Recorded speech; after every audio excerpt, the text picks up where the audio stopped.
passing of the 39th President of the United States, Jimmy Carter. President Biden has declared next Thursday, January 9th, as a national day of mourning for Carter.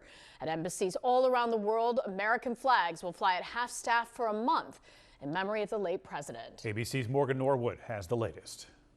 Tributes are pouring in to honor former President Jimmy Carter. We may never see his like again. We'd all do well to try to be a little more like Jimmy Carter. In his address to the nation Sunday, President Biden remembering Carter, who was 100 years old, as the longest living president in U.S. history. Biden and Carter sharing a friendship that spanned nearly 50 years. There's millions of people all around the world, all over the world, feel they lost a friend as well, even though they never met him. And that's because Jimmy Carter lived a life measured not by words, but by his deeds. President-elect Trump writing that Carter taught all of us he did everything in his power to improve the lives of all Americans. For that, we all owe him a debt of gratitude.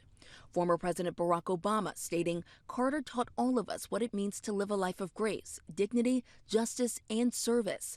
And from former President George W. Bush, Carter was loyal to his family, his community, and his country. And the Clintons. He worked tirelessly for a better, fairer world. Carter's one term in office was defined by foreign policy. He brokered a historic peace deal between Israel and Egypt, which is still in effect.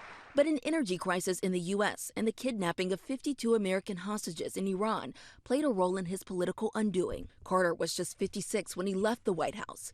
But in the more than 40 years since then, Carter and his wife Rosalind devoted themselves to humanitarian pursuits, both in the U.S. and around the world, with the former president winning the Nobel Peace Prize in 2002 in recognition of those efforts. When historians write the paragraph on Jimmy Carter 100 years from now, what do you want to be at the top of the list? I'd say maybe peace and human rights.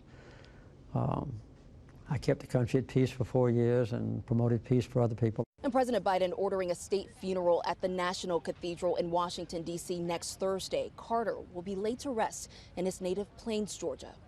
Morgan Norwood, ABC News, Atlanta.